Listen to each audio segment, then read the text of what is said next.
Yes, my people, nshuti zanjye, nshuti z'akadasohoka zo ku nayobera na present, turabasuhuje aba diaspora, turabakunda cyane. Abanyarwanda ni urundi rwego, ubwo ndavuga baba mu gihugu cyacu cy'u Rwanda. Sasa rero, nyuma yo kwishima yuko ikipe yacu ya Mukura ejo nk'uko nabibabwiraga, ya kipe yari yagigize akara hakajya he ewana, ejo twarayikubise ndavuga ni cyakoze. Umupira Mukura ikina ntusanzwe, ibitego 3-1. Kipe yananiwe na APR, kipe yananiwe na Rayon, ngo ndavuga Al Hilal ikazi huye tukayikubita ibitego 3. Ibyo tubiveho, nabibutsaga ko ibyo nabyo byabaye kuko nabibera na present bagomba kugenda mbabwira n'utundi dukuru tuba ducaracara tuba tugenda tuvuga. Sasa rero nta kaboko mfite ariko byibuze iki kiganiro ntago nari kugikora nambaye, ntago nari kubyemera pe. Iki kiganiro uburyo gishyushye, iki kiganiro uburyo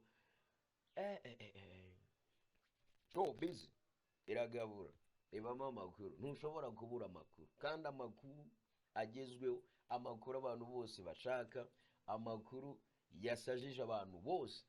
Nje kuri Dumba na Irene, Pazomani na Yampano, abo bantu nibo nje ubu ngubu. Simba byukiye ariko byibuze ntabwo nubwo mbazi bimeze bite. Hari akantu nashakaga gutangira mbumvisha ka Dumba, niba kari buze kuba kumvikana neza ntago mbizi.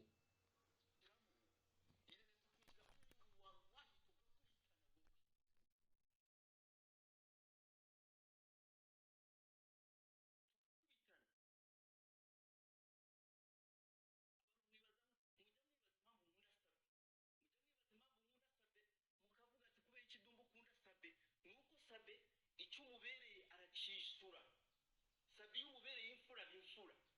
Irene ntacyo, Irene mani ndetse kuri kamera zawe mwishiza amafaranga. Dumba ndi umuntu uva mu views, murabizi abantu barebye ibiganiro, abantu mwarebye ibiganiro. Dumba ndi umuntu uva mu views.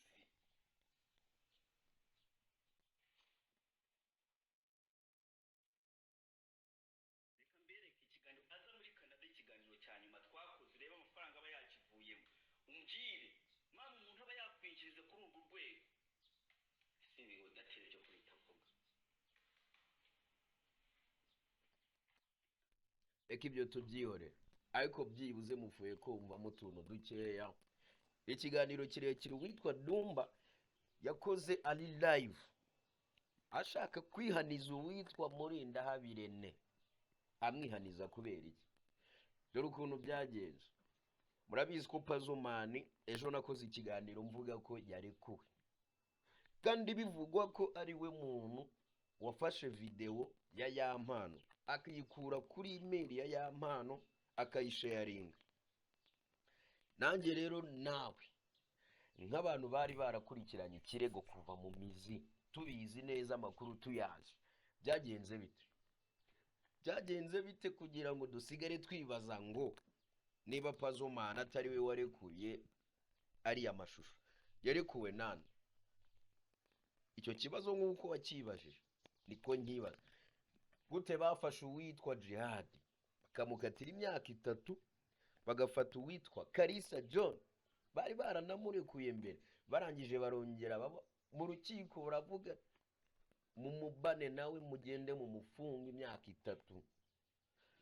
Uwitwa Papi Nesta nawe bamukatiye imyaka 3. Abo bose nkubwiye babaciye ihazabu y'amafaranga miliyoni 3 z'amafaranga y'u Rwanda. Amafaranga ntabwo ari amafaranga make, sibye ko batayabura, ni menshi, ni makeya kuri bo, ntibayabura. Bakoteti creator, aba bloggers bafite amafaranga, sibye twe tukizamuka tutarayabona. Ariko ababikoze kera bibamo amafaranga moshe. Abo bantu rero, kabo bantu bafungiwe gusakaza amashusho ya ya mpano. Amashusho noneho yo yavuye bayakuye ko byavugwaga ko witwa Puzzle Man manager wari manager wa ya mpano ari we afashe ya mbere mu gusakaza ari amashusho. Noneho amashusho rero abo bandi bafunzwe bo bayakuye. Uwitwa Dumba akimara kubona ko uwitwa Puzzle ariko ejo yarishimye araserebura, no kuwa gatanu yarishimye araserebura avuga ngo byibuze ubu ntago ikirego kikindiho, ntago nyibibazo, ubu ngubu niba Puzzle Man bamurekuye, ubutabera bumurekuye, nanjye aho ndi muri Canada ubu ndi umwere. Ibyo Dumba ariko yabyishimiye nyuma y'uko uwitwa Murindahabirene ari ikiganiro yari yakoranye n'uwitwa ya mpano. Mu kiganiro bakoranye kuri MI wa muyoboro wa Murindahabirene, ikiganiro bakoranye uwitwa ya mpano avuze ati nyamara nubwo Puzzle barimo bagenda bamukurikirana mu bushinjacyaha, ariko hari undi muntu ubyihishe inyuma, hari undi muntu jyewe nzi nkeka ko ari we wasohoye amashusho. Ubwo witwa Dumba niwe wavugwaga. Dumba rero ibyo bintu byaramubabaje kuba witwa Murindahabirene yarakoze ikiganiro akagikorana na ya mpano, barageza mu biganiro bakoranye uwitwa Dumba akagarukamo mu majwi. Ubwo bivuze ko ari ibyo yikekaga, bivuze ko hari ukuri yari afite twebwe abanyarwanda tutari dufite. Hanyuma rero witwa Dumba wakomejwe kubabazwa nuko inshuti ye yakadasohoka, inshuti ye Murindahabirene, inshuti ye yafashe akajya kuyereka umubyeyi we, ubwo ndavuga Dumba, kuko muri video giye nabonye yashyize kuri yakoze live yavuze ko yafashe uwitwa Murindahabirene nk'inshuti ye, nka wa mugabo usohora indirimbo z'amagospel, wa mugabo ufite umwuka, aramufata amujyana iyo aho umubyeyi we aba, ngaramusengera ku bw'uburwayi yari afite. Urumva umuntu wizera akajya gusengera mama wawe, uwo muntu aba ari umwizero wa nyine, aba ari inshuti yawe yakadasohoka. Ubwo ni ubushuti yatwumvishaga ko bari bafitanye, twebwe byinshi kuri byo ntabyo tuba tuzi, uburyo ukuri kumenywa na ba nyirako. Hanyuma rero aragaruka ati wowe narakugaburiye, we Murindahabirene ndakugaburira kuri YouTube channel yawe, ndakugaburira ama views, turamuzi Dumba arakurikirwa cyane, ni umu content creator, kunda gusubiramo indirimbo z'abahanzi muri bwa buryo n'isura y'ikabimwemerera, noneho abantu bakagira uburyo bamwikundira bakamuflowinga, aba viewers bakaba benshi. Abigarukaho rero avuga ati wowe Irene narakugaburiye. Ibuka ikiganiro cya nyuma twakoze turi hano muri Canada, abantu barakirebye, ati byibuze amafaranga make wakuyemo ari hejuru y'ibihumbi, ari hejuru ya miliyoni, ari hejuru y'amafaranga menshi cyane mu mayero, ge ntago mba nzi uko babibara. Ni ukuvuga ngo rero ibyo bintu byakomeje kugenda bibabaza uwitwa Dumba ku rwego rwo hejuru. Avuga ko niba tangiye kuza mu majwi, ubugenzacyaha buracyafite akazi ko kutubwira umuntu waba wararekuye iriya video koko byanyabyo ya mpano, kuko uwitwa Puzzle Man we already yamaze kurekurwa, kandi mu by'ukuri niwe twari tuzi ko warekuye iriya video. Guess murakeka, muravuga, simbizi busesenguzi mukora, ntago mbizi, ariko ugomba kuzamenya ukundi kuri iyi kesi. Ejo navuze yuko ngo yarangiye, ntago irarangiye, ahubwo nibwo igitangira, kuko byanze bikunze ikibazo cyo kiracyahari, kiracyahari, intambara iracyari yose. Dumba rero yakubise gasopo witwa Irene avuga ati ikosa rimwe ugomba gukora, ndaguta hanze, ni akarongo yagaciye yafashe agati aragaca wati aha uyu murongo nciye n'uwurenga. bizakubaho ntago ari iby'inanga. cyakoze mu kantu gato nikuriyemo ntago narinzi ko uwitwa Murindahabire nafite umwana. bavuga barakuze n'umwana washobora nawe kuba ari mukuru simbizi, ariko nabyo ndaje ndabicukuma ndamenya uko asanga afite n'umudamu muvuga ngo ntibashaka bafite abana. ahubwo abagabo baba bafite abadamu umenya mu byaro tutajya tumenya. ntabwo ndi bubijyemo ni ibyabo, ariko wowe icyo ugomba kumenya ni uko intambara itangiye.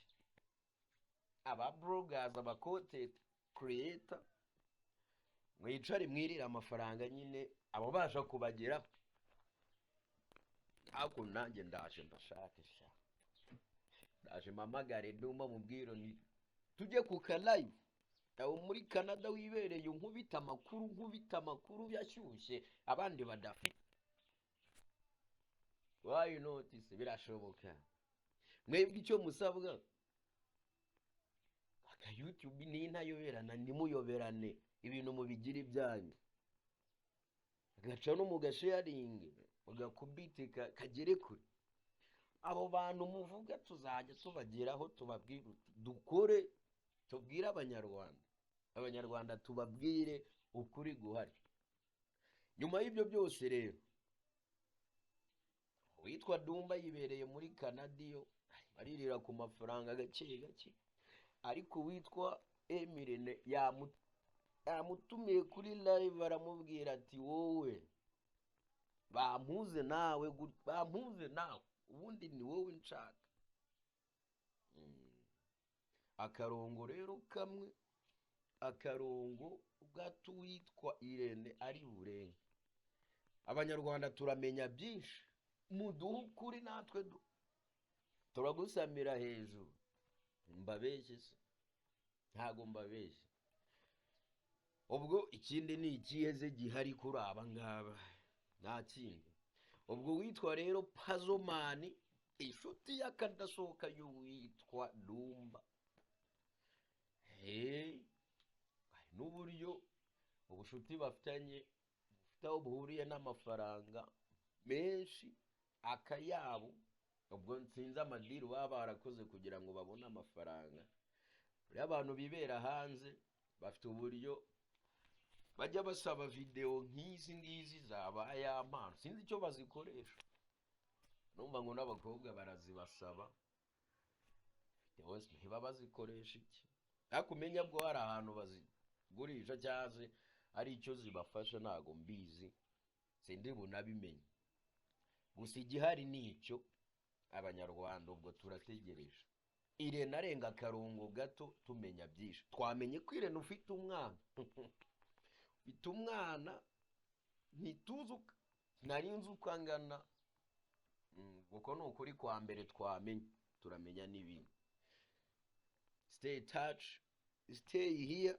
Ntayoberana present nitwa Mupenzi nayoberana umusare mwiza. utangira n'ikiganiro utabibwiyesha wagira ngo muranzi mwese ariko murananze.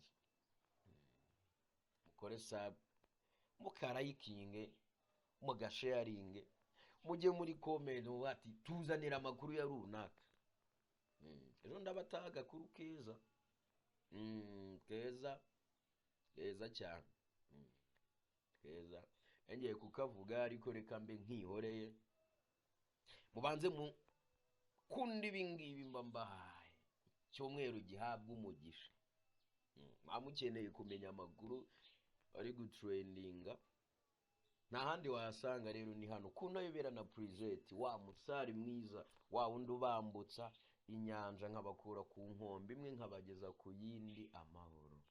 ndabakunda cyane. Satima nari nibagiwe umuhanzi bita Ndera, ari umuhanzi wantumye ngo mbabwire ko ari bombe yataye hanze.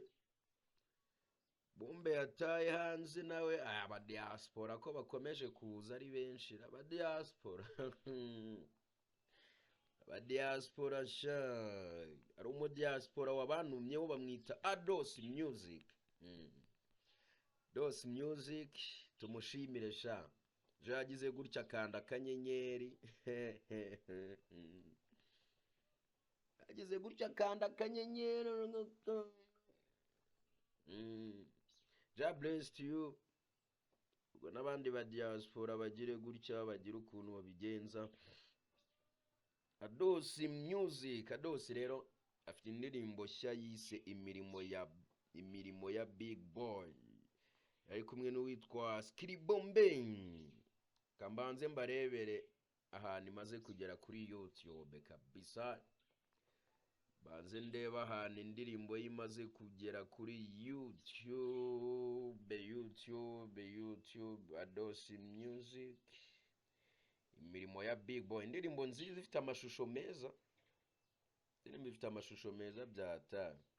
Baye utarayireba waba ufite ikibazo gikomeye cyane. Ndabona abanyarwanda bari kuyisunika, Nyarwanda zanditse n'igihe cyanditse, ari ibitangazamakuru byinshi byandika nabonye byamwanditseho. Namwe rero mumukunde, mumusharinge kugira ngo agere kure n'umunyarwanda wacu. Arya aba muri Canada, ni muri sinzi igihugu abamo, ariko biba bihugu by'Iburayi ari arugo. Ubwo Imana y'amahoro rero barinde, ndabakunda cyane. Satima ciao. Ujya muri comment yari hasi ugira ikintu tubwira. Nimero zacu nazo ziba ziriho, umuntu ushaka kuduha inkuru idasanzwe, shaka gutwamukoresha ikiganiro kidasanzwe. Iyi ni channel y'Abanyarwanda, ni yanyu, muyikunde.